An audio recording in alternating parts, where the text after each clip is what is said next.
বাংলাদেশে সার্কেল তো মেনটেন হয়, নেপোটিজমের চাইতে সার্কেলটাই বেশি মেনটেন হয় এখানে।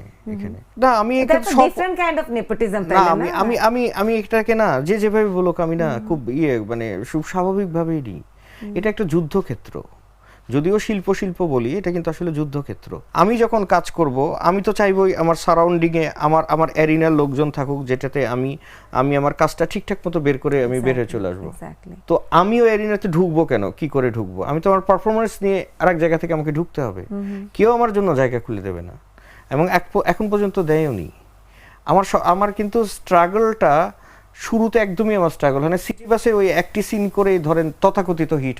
আমার স্ট্রাগলটা কখন শুরু হয়েছে, যখন আমি চূড়ান্ত পর্যায়ে মানে 2, 3, 4, 7, 4, 5টা নাটক করে সবাই আমাকে চিনলো। আমি যদি 1 বছরও স্টে করতাম আমি প্রচুর ইনকাম করতে পারতাম। টাকার ভাষায় খুব জঘন্যভাবে বলি, প্রচুর আমি ইনকাম করতে পারতাম। আমি ঠিক ওই সময় ডিসিশন নিয়েছি যে আমি ওই একটি নির্দিষ্ট আঞ্চলিকতার মধ্যে আটকে রাখবো না, আমি ছেড়েই দিলাম। তো আমাকে কেন নেবে, আমাকে তো ওটার বাইরে কেউ দেখেনি। তো শুরু হলো আমার স্ট্রাগল। বিভিন্ন জায়গা, চতুর্দিকে একটা করে মানে এরিনা, চতুর্দিকে যে যার মতো করে একটা জায়গায়। তো সেই জায়গাগুলো আমাকে ঢুকতে দেবে কে?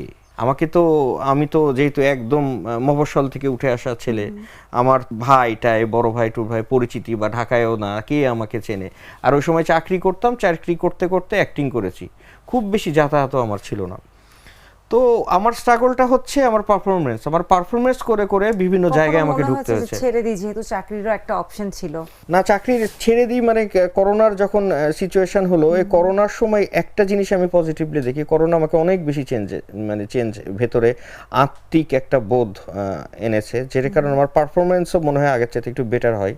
তার কারণ হচ্ছে এই যে করোনার আগ পর্যন্ত আমার কোনো সময় ছিল না, আমি জানতাম না আমি কিভাবে জাগতাম, কিভাবে ঘুমাতাম, কিভাবে অফিসে যেতাম, কি শুটিংয়ে যেতাম।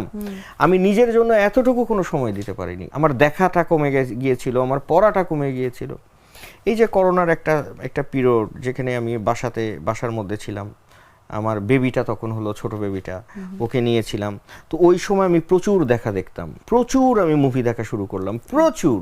আমার প্রায় 3-4 বছরের গ্যাপ যেটা ছিল আমি কভার করার চেষ্টা করলাম, পড়লাম, একটা রিয়েলাইজেশন হলো। ঠিক এই সময় তখন আমার মনে হলো যে আমি কি করছি, আমি তো টাকা ইনকাম চাকরি করেও করতে পারতাম, এই টাকার তো আমার কোনো দরকার নেই। আমি তখন মনে মনে ভাবলাম যে না, আমি বোধহয় সুইচ করব। আমি এটা করার জন্য তো আসিনি। আমি স্ক্রিপ্ট পাচ্ছি না, ভালো কিছু পাচ্ছি না, আমার কোনো চ্যালেঞ্জ নেই, যাই শুটিং করে টাকা নিয়ে চলে আসি বাসায়, আমার তো ভালো লাগে না আর কি। আমি তখন চেষ্টা করলাম। ঠিক এই সময় অক্সিজেন রিলিজ হলো, তারপরে জানোয়ার, তারপরেই এখন পর্যন্ত আর ভাবতে হয় নাই।